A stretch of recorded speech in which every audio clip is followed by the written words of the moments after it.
Hello, my name is Yvonne Gezinhas. I am your Tamach Treaty Coordinator, and I work for the 5 nations that form Tamach Treaty Association. That is Songhees, Malahat, Beecher Bay, Sooke, and Snanawas. Today I'm here to explain from our point of view why we are in treaty. Well, what is the problem? Why did we go into treaty in the first place? What's wrong with our current way of life? Why can't we just get up and improve our own lives? The biggest problem is our member nations are funded by the Department of Indian and Northern Affairs Canada, known as INAC or Indian Affairs. The funding levels that they give your nations are inadequate. They are extremely low and therefore keep your nation at poverty levels. Now that means things like infrastructure, the water, the sewage, the roads, the community halls, the administration buildings, they are all at far less quality than your neighboring municipalities. You ever wonder when you're going down a road and you look at your neighboring municipality and you see them with paved roads, you see them with nice administration offices. They don't have quality of water as an issue. They know their water is going to be fresh. They know they have a sewer system in place. We don't have that. Nor do we receive enough money to look after our housing situations. Most of you know of someone, or you actually live in a house that has a mold problem. Most of our older houses are in sad need of renovations. Now, your houses aren't like that because the nation doesn't care. It's because your nation doesn't receive enough funding from the federal government.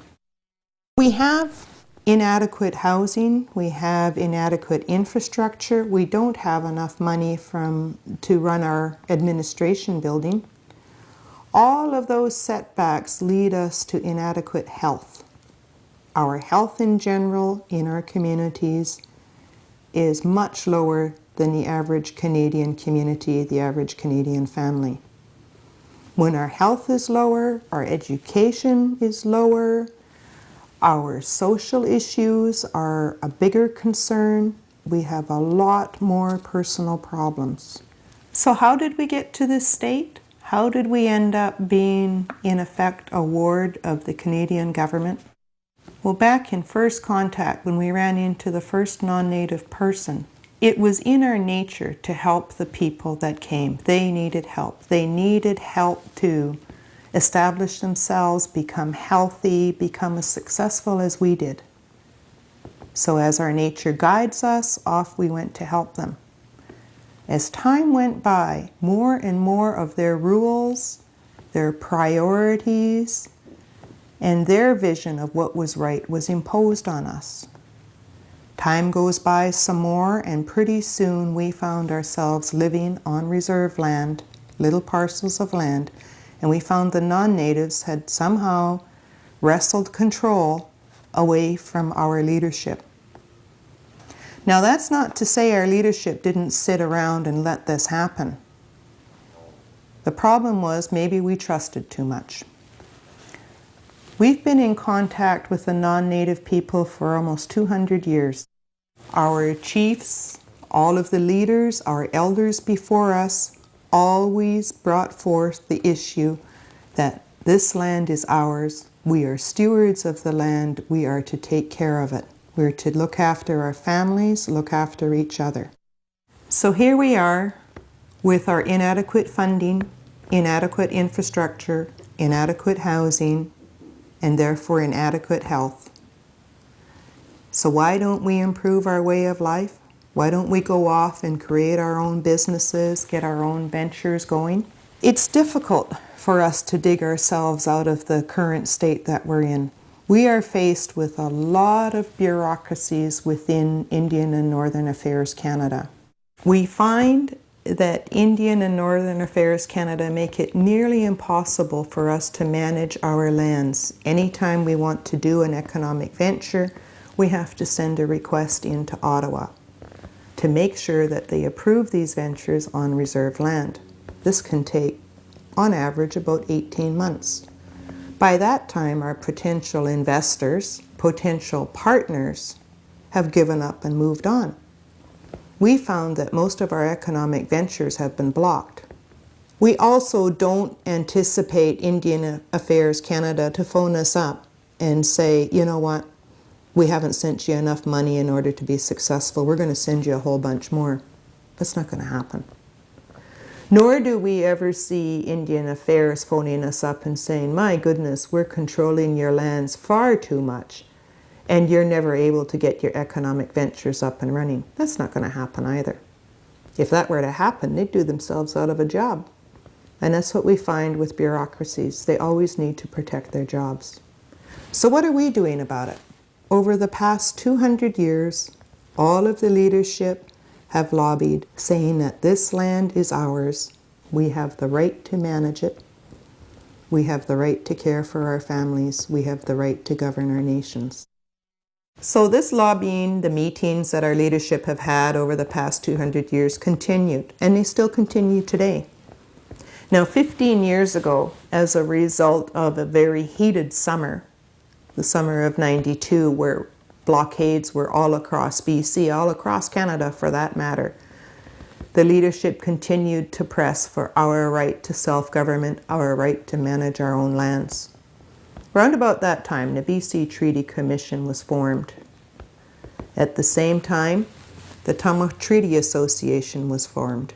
Negotiators were appointed for each of the nations.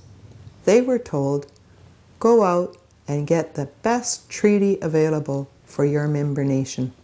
The first option that we looked at is one that is offered through the BC Treaty Commission. It's the modern day treaty. So what does that modern day treaty do?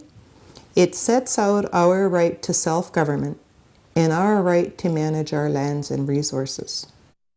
So what does that phrase mean? First off, let me explain that once we get into the end stages of these negotiations, our Tamil Treaty Association was separated into 5 separate treaties. One for Songhees, one for Sooke, one for Malahat, one for Beecher Bay, and one for Snanawas. The treaty will set out lands and resources that will form part of the agreement between BC, Canada, and that Tamil member nation.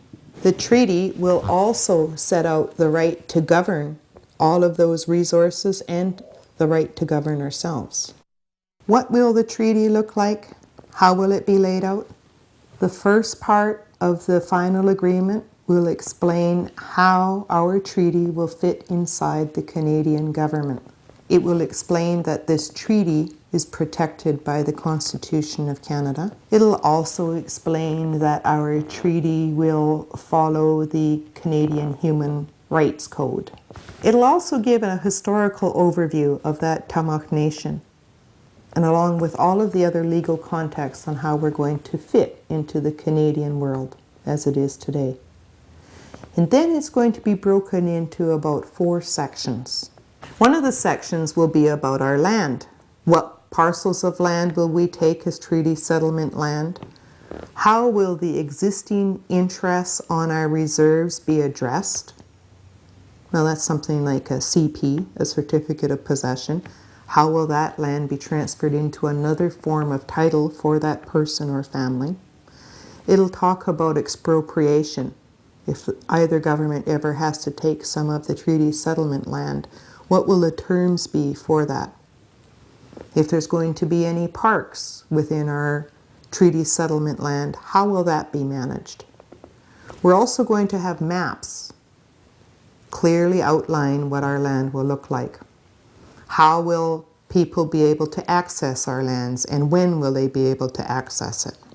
Our treaty will also have a section on resources. We'll take forestry as an example. How will we manage the forests?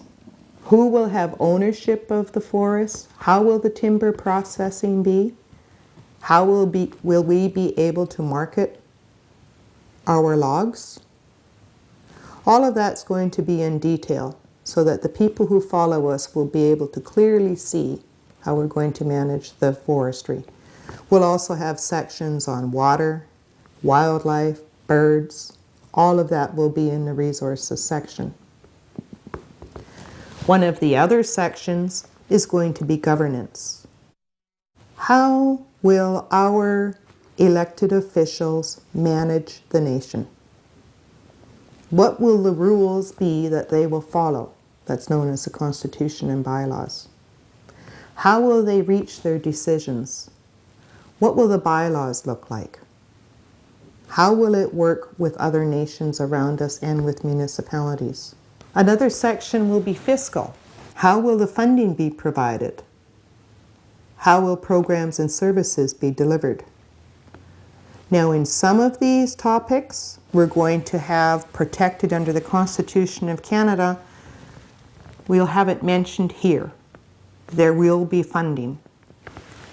The actual funding explanation will be in the side agreements, because those will have to be modified every once in a while to allow for the cost of living, any additional programs we choose to take on. We'll go into much more detail in that in other presentations. So now to recap, we see why we're in treaty. We just simply have inadequate funding, inadequate infrastructure, inadequate health. We have to change the way we are. It's difficult to do that under the present system. We have to seek an alternate. The first option that your negotiators have taken on is through the BC Treaty Commission with the modern day treaty. We're looking at a modern day treaty now, and it's going to give us the right to govern ourselves, the ownership of land and resources, and how we will govern that, as well as to deliver the programs and services that we choose to do. The treaty document has 4 main points: the lands, the resources, the governance structure, and the funding, how all of that is going to be done. It's going to be inside the final agreement, and it's going to be in the side agreements. So now we see how the treaty is going to look. How is it going to be managed? How are we going to manage our nation after treaty? Well, the first decision maker are going to be our citizens. Who are going to be our members? Everyone on our Indian registry, on our band membership list now, has the right to be a member in our treaty group.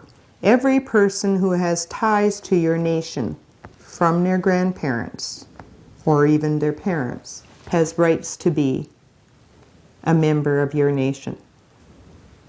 And any person who has been adopted by your parents, yourself, or your grandparents has the rights to be there. We also need to show a cultural connection to your community, which we can go into more detail in another presentation. Now, members of your nation will be eligible to vote in the election of your government. What will your government look like? It's expected that we will have a chief and council, very much like we have today. And I say expected because we haven't written the Constitution, that's the rules to live by for your chiefs and councils. We haven't written that yet. That is in the next stage of the treaty negotiations. We expected that your chief and councils will be voted in by elections, and those chiefs and councils will be making decisions based on the rules that you've written. Rules to follow, rules to govern. Now, those rules to live by will be known as the Constitution of your nation. Along with those rules, the Constitution, you'll likely draw bylaws. Bylaws are other rules for your governing nation to follow. We also expect that you'll have a governing office, very much like your band office looks now, and similar staff.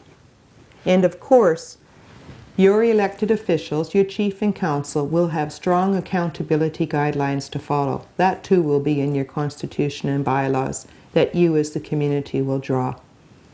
We will meet with you after stage 4 and into stage 5 of the treaty process. We'll meet likely at community meetings and start drawing the rules to live by, this Constitution I talk about. So how can we be assured that your elected leadership will be accountable?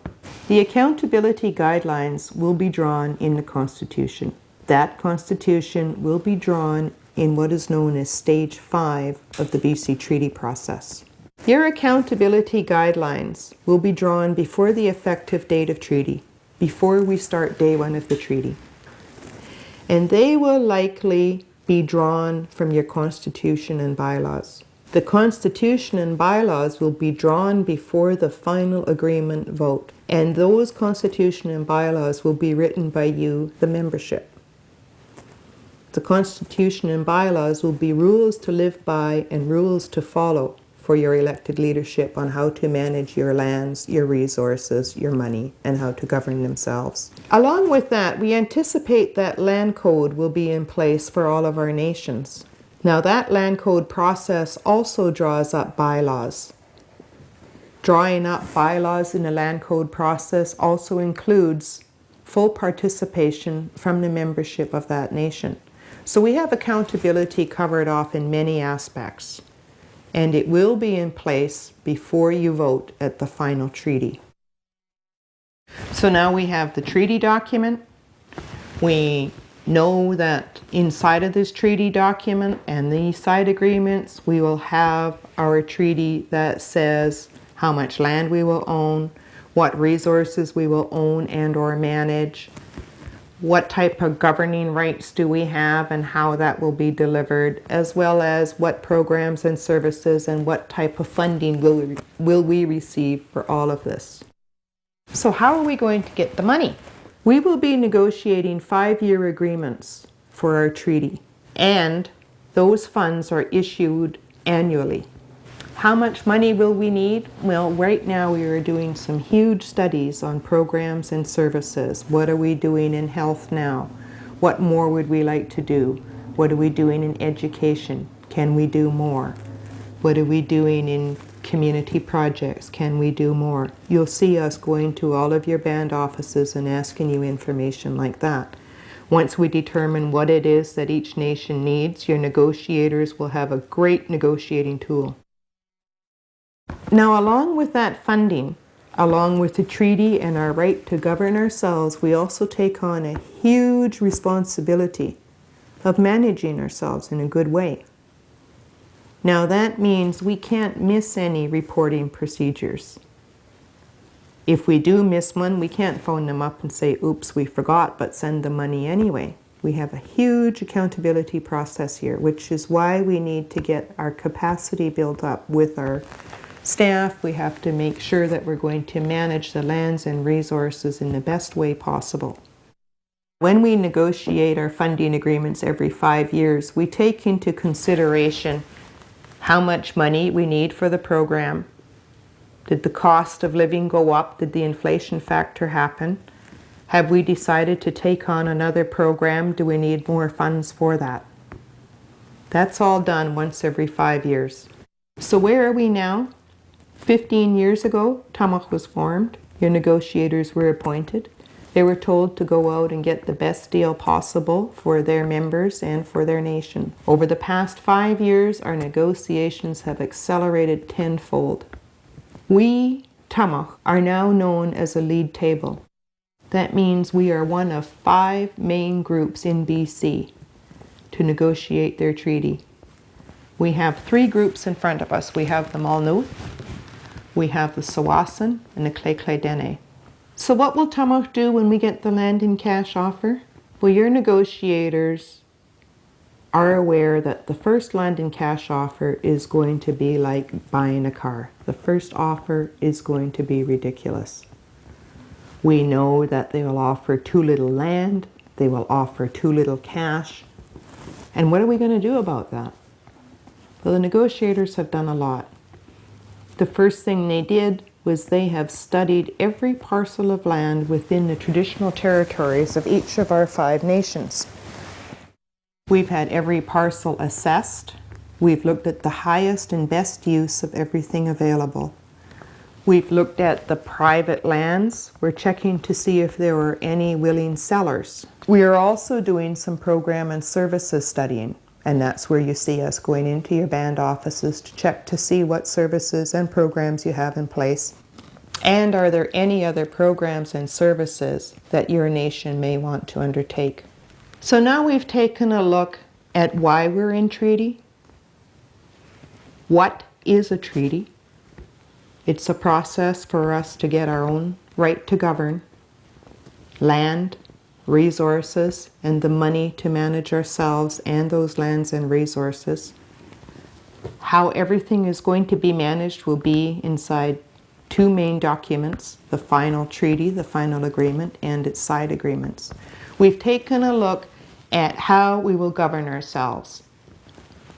Our members will elect a chief and council. That chief and council will follow rules to live by known as the Constitution and bylaws. They will then carry out the management of everything in our treaty.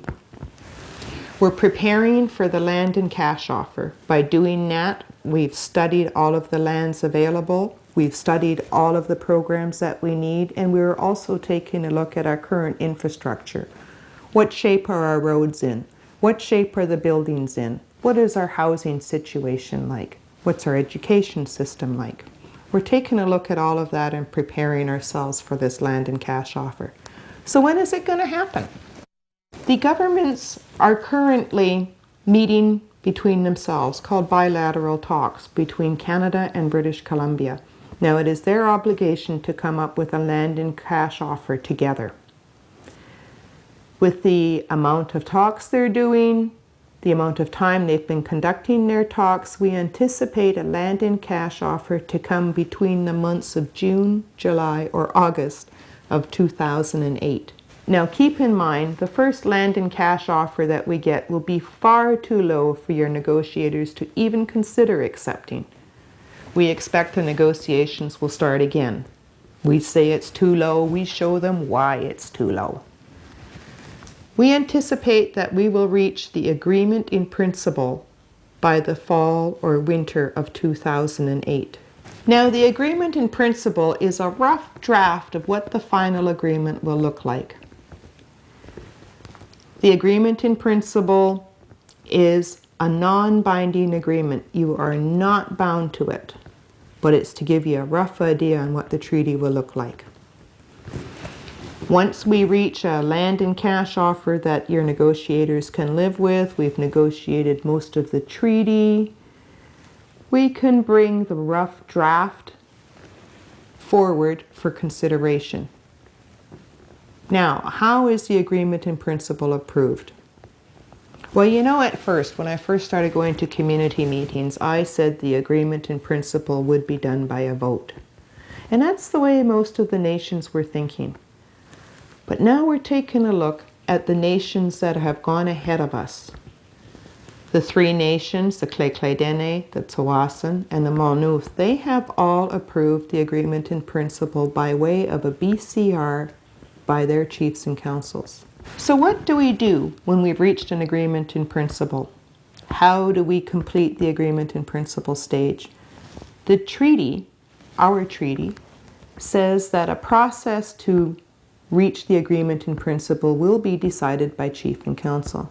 We have found that most of the nations at our level of negotiations have had their agreement in principle ratified by a band council resolution, BCR, by your chief and council. Now, why is this? Two reasons. The agreement in principle is non-binding. It's not legally binding for you. It's to give you a rough draft of how the treaty will look. You won't be held to it. The other issue is timeliness.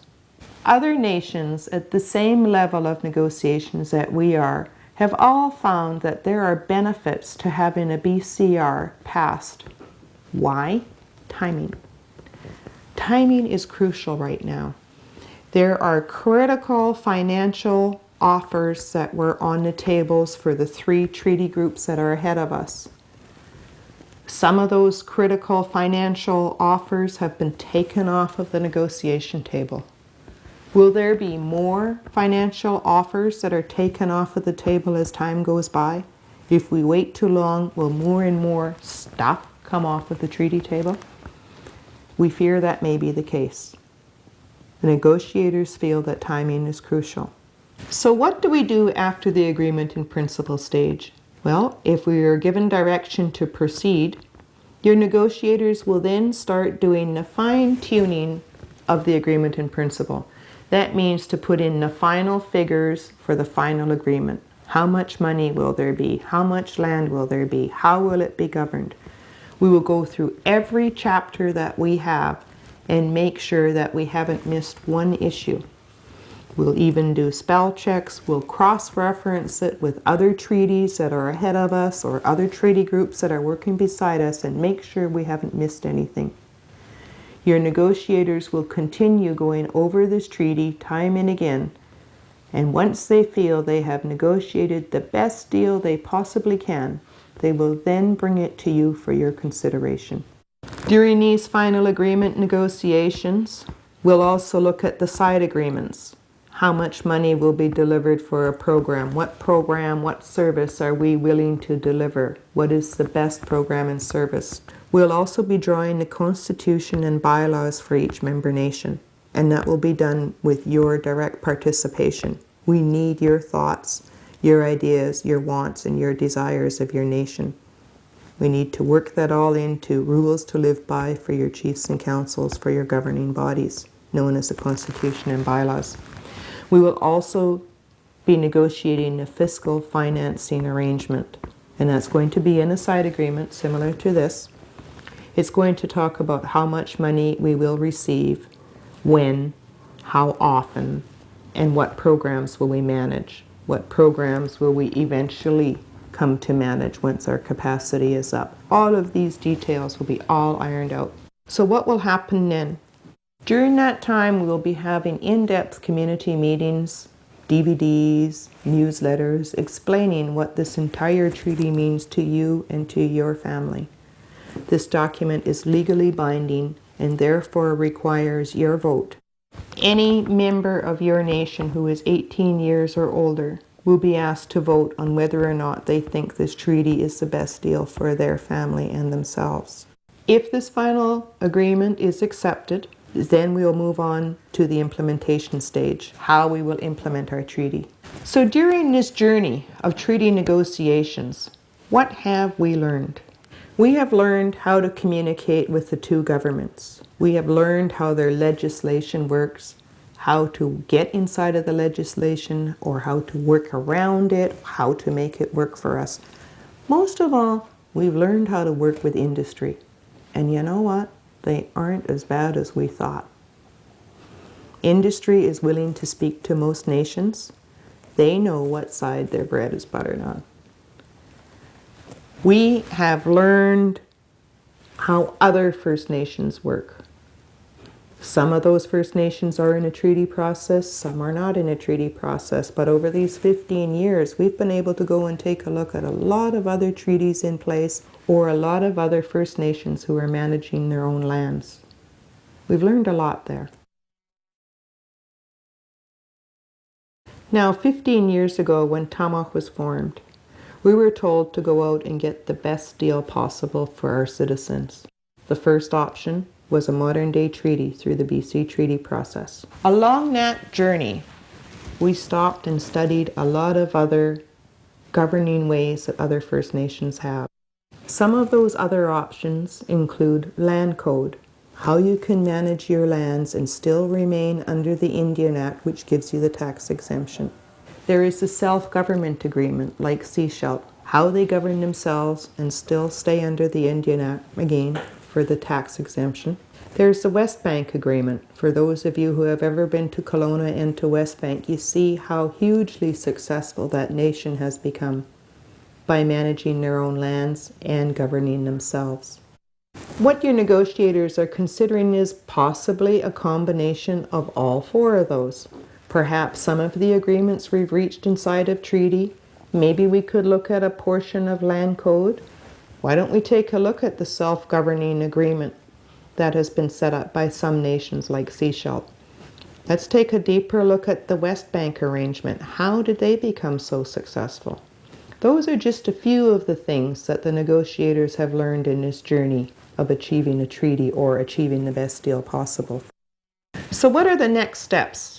We're going to continue working on this modern treaty. We will bring it right through to the end of the agreement in principle stage, or hopefully to the end of the final agreement stage. Remember, you will make that final decision on the treaty. At the same time, we'll continue to look at other options, or a compilation of all of the options together. Maybe we'll take a bit here, a bit there. While we're also negotiating for this treaty, we will continue to build the capacity for our membership, for our current staff, and for those to come, to make sure we can manage our lands and resources to the best possible way we can for ourselves, our grandchildren, and our grandparents. The biggest goal that your negotiators have is the opportunity for our members, our family, our children, to achieve the same successes that other Canadians do in this country. While doing this, we also anticipate that we'll continue to protect our lands and resources the best possible way we can. So what is your job in all of this? Your job is to make yourself versed on the issues, to totally understand how the lands will be managed, how the resources will be managed, how the governance process will be carried out, how the funding arrangements will be carried out. What will the rules for our chief and council be like? How will you draw their governing rules? Will our capacity be up and running, ready to manage ourselves? You make yourself well versed on all of these issues, and once you understand these issues, you won't be doing this on your own. We as your staff and your negotiators will be coming out to your communities as often as it takes to explain this treaty process to you. And when the time comes for you to vote, make that decision. Is this the best deal for you and your family? Make that decision based on the facts. That's your job.